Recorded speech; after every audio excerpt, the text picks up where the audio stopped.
Assalamualaikum warahmatullahi wabarakatuh dan salam sejahtera. Masih lagi bersama saya Cikgu Siti Keti. Cikgu ucapkan anak-anak murid di luar sana sihat dan sejahtera. Baiklah, untuk hari ini cikgu akan terangkan bab yang kedua, iaitu matriks. Oleh itu, cikgu harap semua anak murid bersedia dengan alat tulis dan juga kelengkapan seperti kalkulator dan juga kertas. Okey, mari kita lihat sama-sama. Baiklah, untuk standard kandungan 2.1 matriks, cikgu harapkan selepas berakhirnya pembelajaran kita pada hari ini, murid-murid boleh mewakilkan maklumat situasi sebenar dalam bentuk matriks. Kedua, boleh menentukan peringkat matriks dan seterusnya mengenal pasti unsur tertentu dalam suatu matriks. Dan yang ketiga, boleh menentukan sama ada dua matriks adalah sama.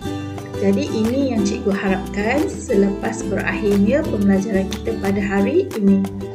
Baik, kita lihat terlebih dahulu apa yang dimaksudkan sebagai matriks.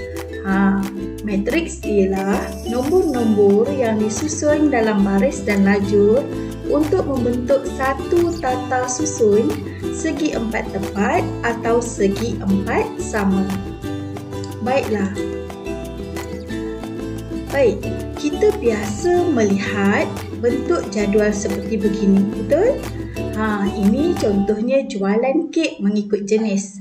Terdapat 3 jenis kek, iaitu kek coklat, kek keju dan kek oren.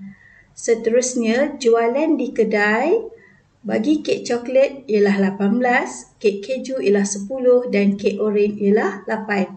Manakala jualan di dalam talian bagi kek coklat ialah 26, kek keju 17 dan kek oren 12. Jadi kita biasa lihat bentuk jadual ini. Jadi bagaimana kita ingin ubah bentuk jadual agar jadi bentuk matriks? Mari kita lihat. Baiklah, di sini kita boleh tukarkan daripada data di dalam jadual ini kepada bentuk matriks. Iaitu kita akan tulis setiap nilai-nilai di sini. 18, 10, 8.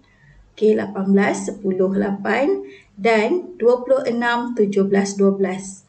Dan kita perlu menggunakan kurungan. Jadi, apa yang kita boleh tafsirkan di sini?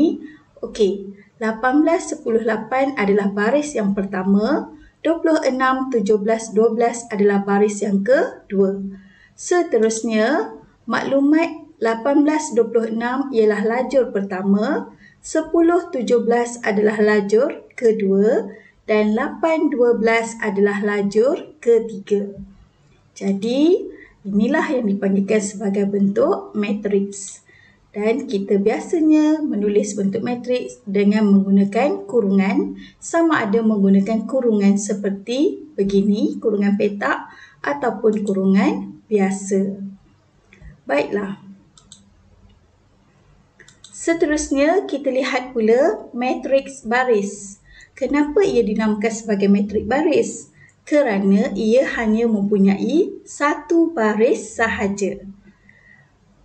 Begitu juga matriks lajur. Kenapa ia digelar sebagai matriks lajur? Kerana ia hanya mempunyai satu lajur sahaja. Seterusnya, kita ada matriks segi empat sama, di mana bilangan baris dan lajur adalah sama. Okey, dan kita ada matriks segi empat tepat. Okey, matriks segi empat tepat ialah bilangan baris dan lajur tidak sama. Okey, baiklah. Seterusnya kita lihat pula beberapa istilah dalam tajuk ini, iaitu peringkat. Okey, peringkat M darab N mempunyai M baris dan N lajur. Kita lihat contoh ini. Baiklah, sekarang kita nampak di sini 20, 14, 10 adalah baris pertama, 13, 11, 8 adalah baris kedua. Seterusnya, 20, 13 adalah lajur pertama, 14, 11 lajur kedua, 10, 8 ialah lajur ketiga. Jadi, Matriks ini ialah matriks peringkat 2 darab 3 kerana ada 2 baris dan 3 lajur. Dan ia dibaca sebagai matriks 2 dengan 3. Okey, boleh murid-murid? Baik, seterusnya kita lihat pula istilah yang kedua, unsur. AIJ ialah unsur baris ke I dan lajur ke J. Baik, kita lihat contoh. Okey, di sini kita ada matriks A dengan 2 baris dan 3 lajur. Jadi, kita lihat masing-masing unsur 20, 14, 10, 13, 11, 8 ini dipanggil sebagai unsur. Jadi, kita lihat sama-sama. Okey. Tentukan unsur A12 dan A23. Okey, kenapa A dekat sini? Ini merujuk kepada matriks kita ialah matriks A. Okey, jadi kita lihat. Untuk kes A12 ini bermaksud baris pertama, lajur kedua. Jadi kita lihat baris pertama. Ini baris pertama, lajur kedua. Jadi jawapan kita ialah 14. Okey.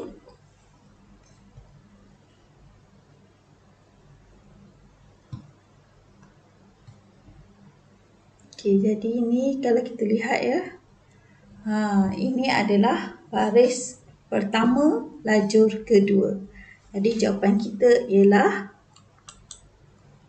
14. Seterusnya, A23 bermaksud baris kedua, lajur ketiga. Kita lihat sama-sama. Okey, baris kedua, lajur ketiga. Ini ialah baris kedua.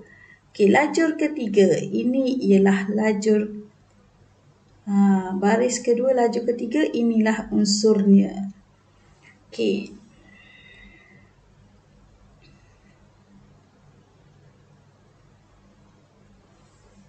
Jadi jawapannya ialah 8. Okey, boleh tak murid-murid? Baiklah, kita lihat yang seterusnya. Matriks sama. Okey, A sama dengan B jika peringkat kedua-dua matriks adalah sama dan unsur sepadan adalah sama. Kita cuba lihat A dan B. Okey, 0.5 kita padankan dengan 1/2. Nilainya sama, betul? 3 sepadan dengan 3. 6 sepadan dengan 6. 0.8 adalah sepadan dengan 4/5. Negatif 2, di sini pun negatif 2. Dan 4 sepadan dengan 4. Maka kita akan simpulkan bahawa A sama dengan B. Okey, baiklah. Seterusnya kita lihat pula contoh yang berikut. Diberi bahawa matriks P sama dengan X 7, sifar 5/3Z dan matriks Q 5, Y tambah 1, sifar 2Z. Tentukan nilai X, nilai Y dan nilai Z jika P sama dengan Q. Baik, maklumat yang ada di sini ialah P sama dengan Q. Kita tahu bahawa apabila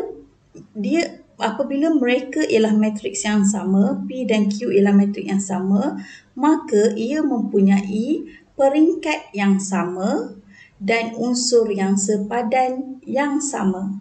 Jadi kita boleh bandingkan, iaitu X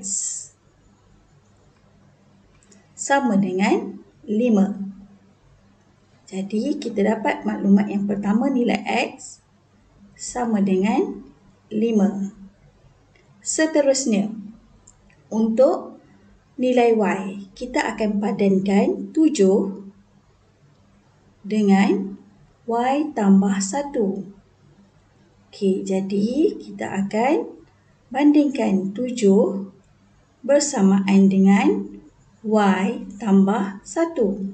Jadi untuk dapatkan nilai Y, kita perlu pindahkan 1 ke sebelah kiri.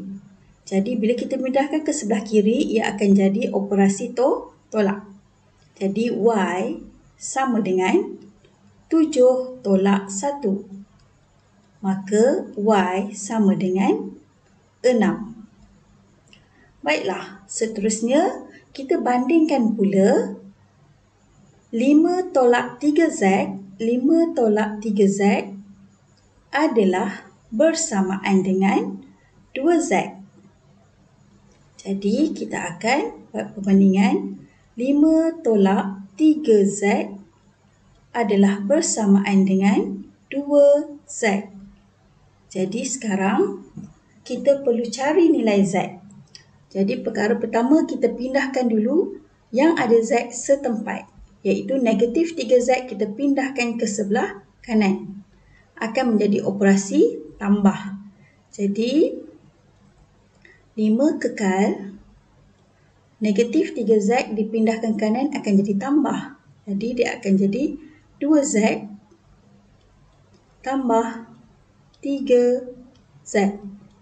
Maka ia akan jadi 5Z bersamaan dengan 5. Dan untuk cari nilai Z, kita perlu pindahkan 5 ini ke sebelah kiri. Jadi operasi bahagi. Jadi Z sama dengan 5 bahagi 5. Jadi Z sama dengan 1. Okey, boleh tak murid-murid? Jadi sekarang kita dapat nilai X sama dengan 5, Y sama dengan 6 dan Z sama dengan 1. Baiklah, cikgu harap penerangan cikgu ini boleh memberikan kefahaman yang jelas kepada murid-murid semua.